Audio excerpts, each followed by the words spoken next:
El río Tajo acaba de nacer. Fluye tranquilo y cristalino, creciendo con los arroyos que le van alimentando.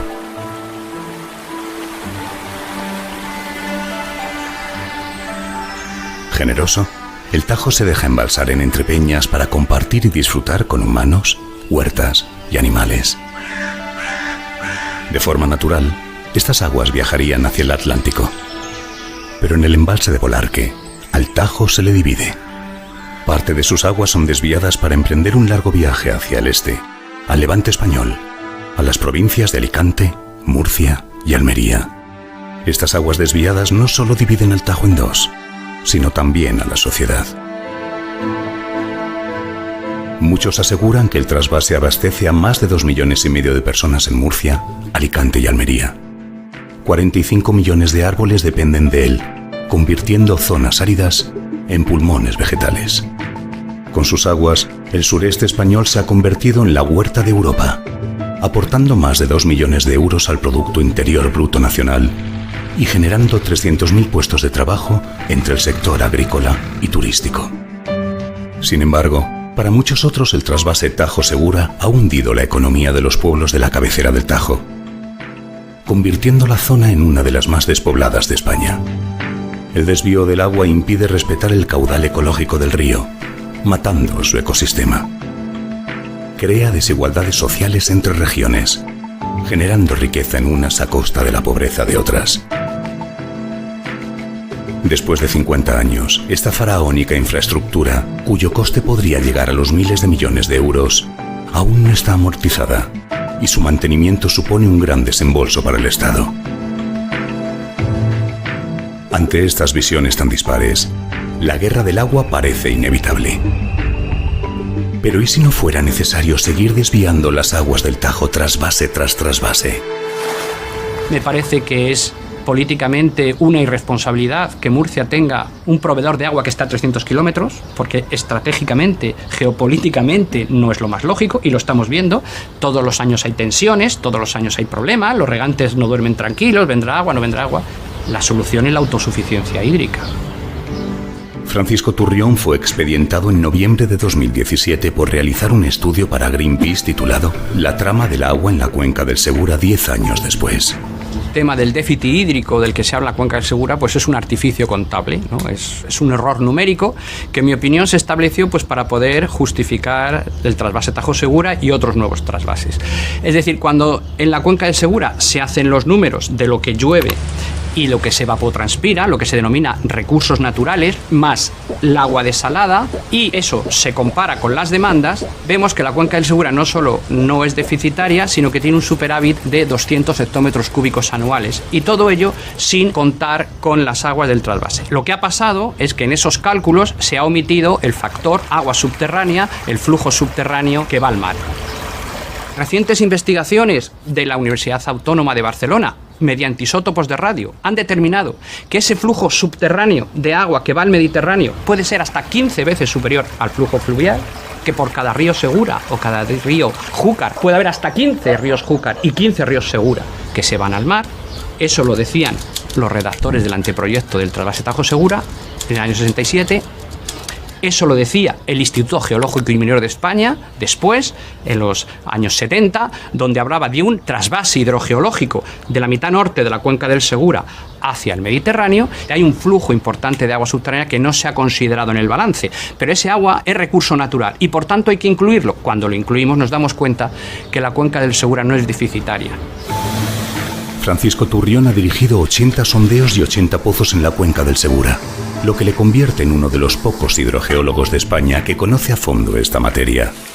Nos habla sobre sus descubrimientos cuando trabajó en la batería estratégica de pozos de sequía, que aparecen en publicaciones científicas. La batería estratégica de pozos de sequía se plantea justo cuando el gobierno de Zapatero deroga el trasvase del Ebro. Aquí había una tensión muy grande, había una sequía, la sequía 2005-2009, no había alternativas, las desaladoras no estaban construidas y a mí se me propone en un momento determinado si yo dirigiría la perforación de pozos para ver las potencialidades de agua y suplir el riego de las acequias de aquí de la huerta de Murcia. Cuando yo vi que haces un pozo de 400 metros de profundidad, atraviesas unas margas, tocas una caliza y el agua sube y sale sola a la calle y es agua de beber.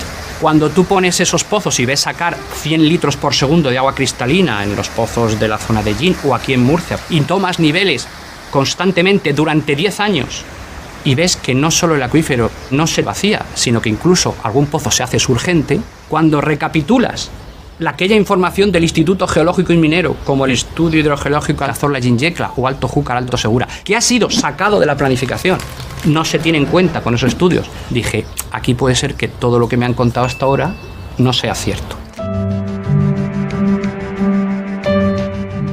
En 2005, la ministra Narbona inaugura el primer pozo.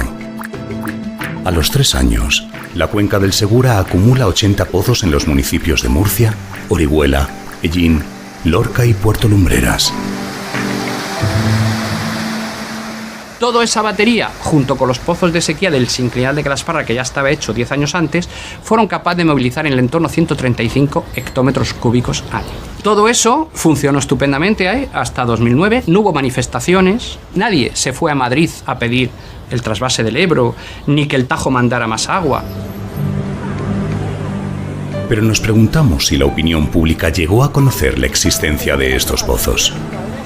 Un día mi jefe, en aquel tiempo Manuel Aldeguer, me dice, vienen de Telecinco a hacer un programa y quiero que les enseñes todos estos pozos funcionando para que la opinión pública vea que esté tranquila, ¿no? Que en Murcia, aunque haya sequía, los embalses de Entrepeñas y Buendía estén medio vacíos y de la cabecera del Segura también, pues que aquí hay agua y se vea, ¿no? Incluso había unos pozos al lado del propio río Segura Malecón donde la gente haciendo footing en el entorno urbano de la ciudad veía un chorro de 140 litros por segundo de agua cristalina y la gente se lavaba la cara y muchos inmigrantes se bañaban en ese agua.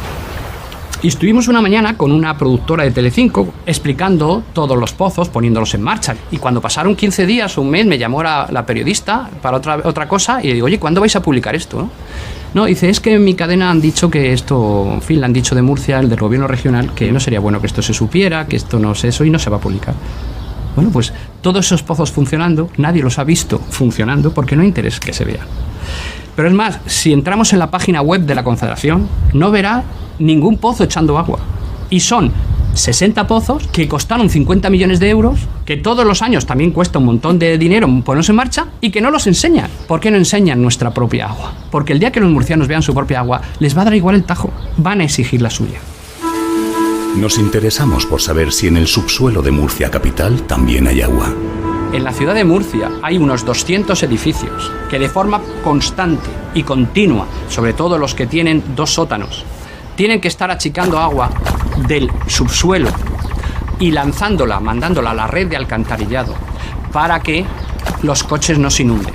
Si en Murcia se fuera la luz durante 24 horas, 48 horas, muchos coches de los segundos sótanos y terceros sótanos acabarían con el agua hasta las cristales.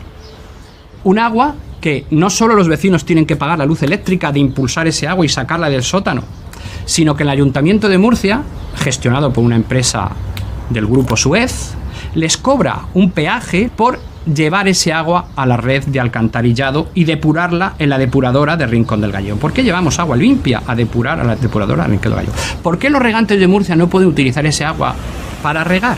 Porque el plan hidrológico dice que la cuenca del Segura, al ser deficitaria, no se pueden dar concesiones. Es decir, te deshaces del agua, la tienes que tirar al alcantarillado, pero no puedes usarla. Nuestros embalses han alcanzado niveles de sequía insólitos en los Hemos vivido el peor año hidrológico del último lustro. Y no cae ni una gota de agua. ¿Cuándo va a llover? Es que no hay agua. A diario escuchamos en los informativos cómo se encuentran las reservas de agua de nuestra provincia o región. Pero quizás esta información está sesgada. Hay una cosa curiosa.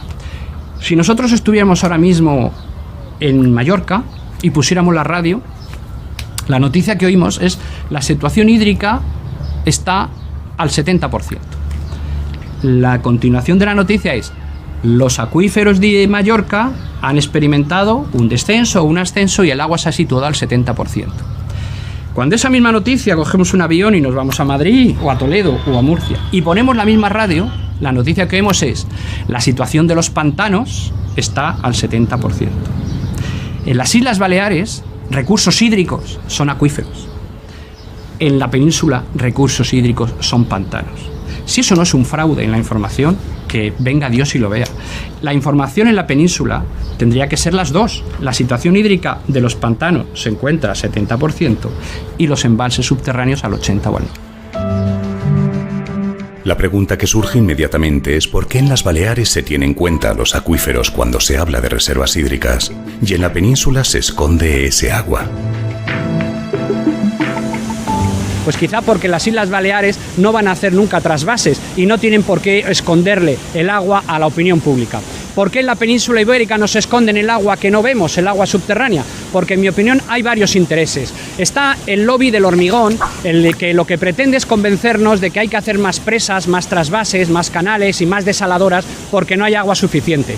Luego hay un segundo interés, el interés de las empresas agroexportadoras y los aguatenientes, ¿no? Ellos quieren que el reparto del agua que está hecho seguir así y que el gobierno no oferte más agua a los pequeños y medianos regantes para que no se crean nuevas empresas de exportación de productos hortofrutícolas. Y tercero es el negocio del agua privatizada, el agua urbana, donde empresas privadas, semipúblicas, están gestionando el agua de abastecimiento y también les interesa hacernos creer que hay muy poca agua, que no hay agua suficiente, para así cuando nos suban el recibo todos los años, un 8%, un 10%, no protestemos porque pensemos que no tenemos agua suficiente. Año tras año, la Asociación de Pueblos Ribereños de Entrepeñas y Buendía, asociaciones ecologistas y organizaciones en defensa del Tajo denuncian que el agua sustenta varios negocios en la cuenca del Segura. Uno de ellos, la ampliación constante de regadíos ilegales. Queremos saber qué tal cae en Murcia la palabra auditoría. La palabra auditoría nos gusta y creo que es fundamental. La exministra Narbona, cuando estuvo hace un par de meses aquí en Murcia en una jornada de agua de Torre Pacheco, habló de que había que hacer una auditoría. Es lógico. Los ciudadanos tienen que saber por qué ellos no han podido ampliar regadíos y otros sí. Igual que ahora se ha publicado la lista de morosos, tendremos que saber cuáles son las 50 firmas, empresas o particulares, los que se han beneficiado de esas 60.000 nuevas hectáreas de regadío que no tienen amparo legal y que el propio Plan Hidrológico del Segura reconoce que son 68.000 hectáreas que no están inscritas, que no están registradas. Desde muchos sectores se pide que se levanten inmediatamente esas miles de hectáreas ilegales. Pero Turrión nos sorprende ofreciendo otra visión y soluciones diferentes. ¿Vamos a levantar los regadíos? ¿Se han levantado alguna vez? Si en 50 años no se ha quitado ni una mata, vienes con las mismas herramientas que has tenido 50 años y vienes tú a quitar 60.000 hectáreas de regadíos ilegales. En mi opinión, también esos regadíos pueden ser satisfechos con la propia agua de la cuenca del Segura. ¿Qué es lo que tenemos que hacer de aquí en adelante? Tenemos que introducir en el Código Penal el delito contra los recursos hídricos. Tenemos que considerar que un nuevo regadío es como una plantación de opio.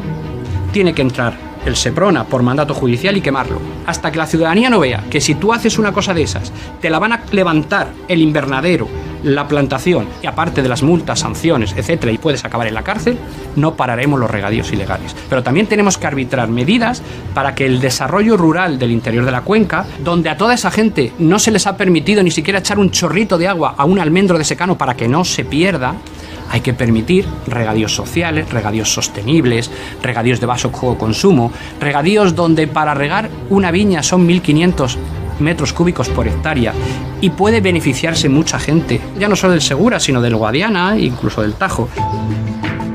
Si seguimos indagando en los turbios negocios del agua en la cuenca del Segura, leemos que a finales del 2017 la Fiscalía imputó a 7 cargos de la Consejería de Agricultura de Murcia, incluido el exconsejero de Agricultura, a 24 agricultores y empresas agrícolas y a 6 miembros de la Confederación Hidrográfica del Segura por la contaminación del Mar Menor. En abril de 2018, se imputan a altos cargos del gobierno regional por el pelotazo de 600 millones de euros con la desaladora de Escombreras en Cartagena. El caso Pokémon, que estaba en Galicia y otros puntos, opera también en Murcia. Y tenemos pendiente de auditorías los peajes, la intranet del agua, la ampliación de riegos ilegales y conocer si el trasvase ha servido para construir campos de golf y urbanizaciones turísticas. Ante tantos casos de corrupción, resulta difícil creer que el agua del trasvase se esté utilizando únicamente para cubrir primeras necesidades. yo quiero mandar un mensaje a los usuarios y a los ciudadanos de Entrepeñas y Buendía y del Tajo.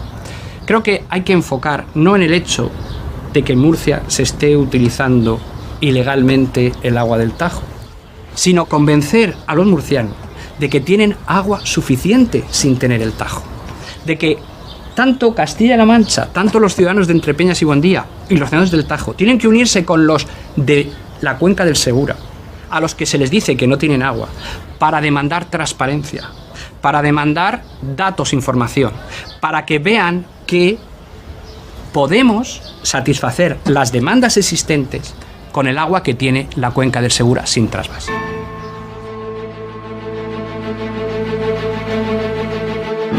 Turrión reconduce las aguas a su cauce apartándonos de guerras y reproches, planteándonos que es factible y cercano el final del trasvase.